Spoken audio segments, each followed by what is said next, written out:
Fala pessoal, mais uma vez estamos aqui juntos, né? Falar um pouco sobre a independência do Chile hoje, continuando nossa série, trazer alguns aspectos importantes, algumas pessoas que foram as principais desse momento marcante na história do Chile. Vamos nessa.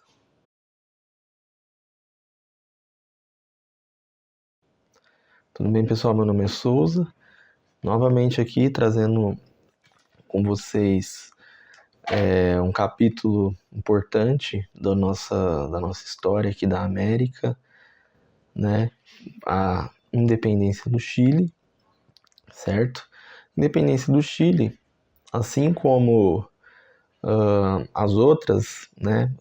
Como um ponto aí de ligação com a independência, por exemplo, do Paraguai e da Argentina, que a gente já viu, é a questão da guerra que acontecia em relação à Espanha e à França, os movimentos iluministas, né?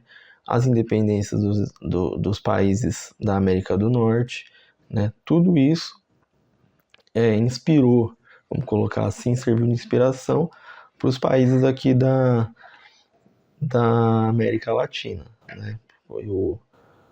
A Argentina foi assim, Paraguai foi assim. A diferença estão em alguns aspectos, né? Como a gente viu, por exemplo, Paraguai não teve guerra, né? Teve uma guerra, a Argentina já teve conflitos, o Paraguai também vai ter. Então, no Paraguai isso começa basicamente ali em 1810, né? Quando é formado um cabildo, né? Uma junta. O cabildo era a assembleia no Chile, né? Que eles chamavam de cabildo. Então, isso formou uma junta de governo aí sobre o comando de um crioulo. Crioulo, você já viu aqui no canal quem eram os crioulos, né? Então, vai lá nos shorts, tá lá, dá uma olhadinha em quem eles eram. Vou deixar aqui para você recapitular. Então, com o Mateu de Toro, então foi o primeiro crioulo aí que teve participação no governo chileno, né? Só que esse governo que ele fez, o que acontece? Esse governo dele, ele era um governo mais, como eu posso colocar, mais moderado. Ele não tinha ambição de uma independência, né? Então ele continuou submisso à Espanha. Então ele não era a favor da separação.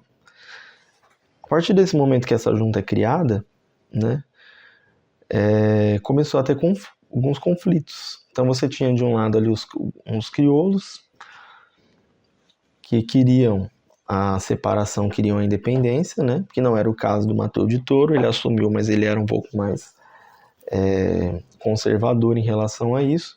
E você tinha do outro lado os chapetones, né, que eram o lado que gostaria de ficar com a Espanha, né, que era o lado ali espanhol dentro do Chile, né. Então, nesse momento, você começa ali a ter alguns conflitos entre os chapetones e os crioulos, né. Os crioulos queriam ali a liberdade e os chapetones defendiam aí a permanência da colônia junto à Espanha, né? E aí, a partir desse momento, então, você começa a ter um enfraquecimento dessa junta do Mateu de Toro, e você começa a ter ali uma tentativa de um golpe de Estado, né? Então, a colônia vizinha, ali o vice-reinado do Peru, que era ligado à Espanha ainda, ele começou a ver que o Chile estava passando por essas crises, né? E tentou ali fazer uma invasão, aliás, fez uma invasão ao Chile. Então, em 1813, chegam as tropas do Peru ao Chile, porém os crioulos, os chilenos ali, sob o comando de Bernardo O'Higgins, eles conseguem criar um exército, juntar uma tropa para batalhar contra essa tropa peruana, essa junta peruana aí que mandou essas tropas, né? Então, as tropas peruanas chegam ao Peru, aliás, as tropas peruanas chegam ao Chile e são surpreendidas pela organização do Bernardo O'Higgins. Vou também deixar um short falando só sobre o O'Higgins, para você entender quem era ele. Nome importante, você vai ouvir eu falar mais dele aqui durante o vídeo. Foi um nome muito importante na independência do Chile, né? Aí nesse momento ele juntou essas tropas e o que ele fez? Ele venceu essa batalha contra o Peru, as tropas então do Chile vencem e buscou uma negociação ali, né? O Peru junto com o Chile buscou uma negociação, um tratado ali para deixar tudo certo. Então o que o Peru pediu? Para encerrar as batalhas, falou, ó, peço que você continue apoiando Fernando VII. Fernando VII você já viu. Fernando VII ele foi deposto lá da Espanha, foi aprisionado no momento da guerra ali com o Napoleão, né? E aí nesse momento foi o momento que começou as divergências. Então, quando ele é preso, você tem um enfraquecimento das colônias da Espanha em relação às suas colônias e começam ali vários movimentos de independência. Não é diferente no caso do Chile, né? Então aí nesse momento o Chile aceita isso, né? Só que em 1814 o rei Fernando ele é solto. E no momento que ele é solto, ele queria punir os liberais que queriam independência enquanto ele estava preso, né? E aí nesse momento o Chile é novamente atacado pelos espanhóis e o O'Higgins ele perde e tem que ser exilado na Argentina, em Mendoza, né? Então ele perde e ele vai para a Argentina ficar exilado lá no momento de, posso dizer assim, momento de fuga. Então a Argentina recebe ali o O'Higgins e aí ele começa, nesse momento, quando ele chega em Mendoza, ele passa esse período junto com San Martín, que era o governador ali de Mendoza, na Argentina. Eles dois juntos começam a buscar uma estratégia para recuperar o Chile, né? Então eles começam ali a pensar formas de recuperar esse processo de independência. Então, em 1817, né, ele coloca esse plano em prática, né? Então ele junta o exército chamado do Exército Libertador dos Andes, que parte para o confronto em relação ao Chile, né? Então ali em janeiro de 1817, então você coloca 1814, são quase 3 anos ali do O'Higgins na Argentina, bolando esse plano. Então em 1817, em janeiro, as tropas partem de Mendoza em relação ao Chile e em fevereiro consegue se recuperar Santiago, né? Um ano depois que ele chega a Santiago e retoma Santiago, o O'Higgins consegue ali formar uma ditadura, ele consegue se tornar um ditador ali da região, consegue o apoio, né? Até porque os crioulos queriam já a independência, então um ano depois ele proclama essa independência, né? Só que então ali ele proclama a independência no século XIX, ele proclamou essa independência em 1818, só que as batalhas continuam, né?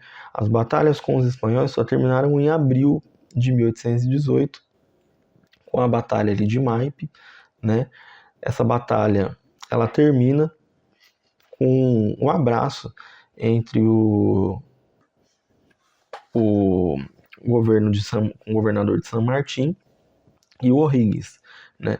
Então aí nesse momento, então no Chile, você tem duas datas aí importantes, né? Que é essa data de 12 de fevereiro de 1817 e tem também a data de abril de 1818, que é quando acabam as batalhas e aí realmente o Chile fica fora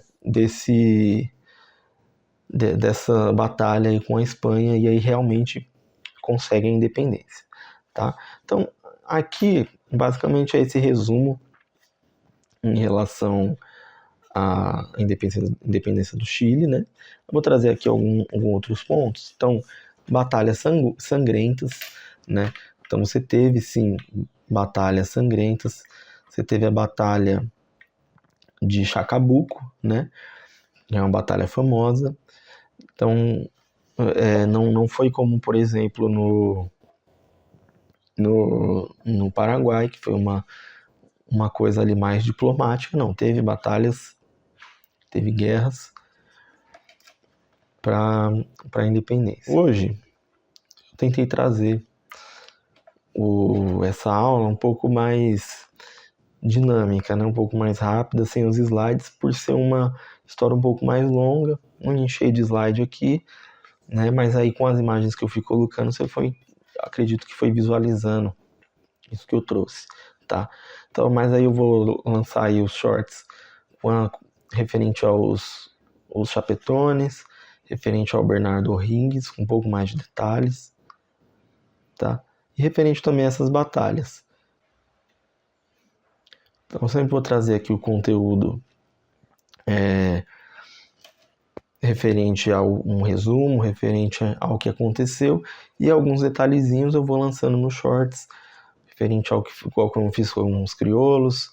Eu fiz também um outro referente a... Agora eu não vou lembrar. Fiz um outro, tá aí, você vai ver, pode acompanhar, e vou trazendo mais alguns, né? Então sempre tentar fazer um vídeo mais dinâmico para não ficar uma coisa maçante. Lembrando que isso aqui eu separo tópicos, situações importantes, não dentro muito em detalhe para não ficar uma coisa muito longa, mas aí com essas informações que eu tenho aqui referente à independência do Chile, você já consegue aí responder algumas perguntas referente ao Enem, referente à sua graduação, à sua escola, tá? Então aí é importante você destacar o Bernardo O'Higgins, né? Que foi o cara que juntou as tropas, entende? Importante destacar San Martín, que foi onde ficou exilado O'Higgins. Importante algumas datas: 1814, 1817, tá? 1810, 1809, entende? Importante destacar sempre a prisão do Fernando VII, destacar sempre a Espanha e Napoleão nessa briga, né? Então aí são situações, não precisa gravar, mas precisa sempre ter aí anotado. Se você está anotando no seu caderno, sempre pega esses pontos e anota, que são pontos que normalmente caem aí nas questões de vestibular, nas questões de prova, tá certo?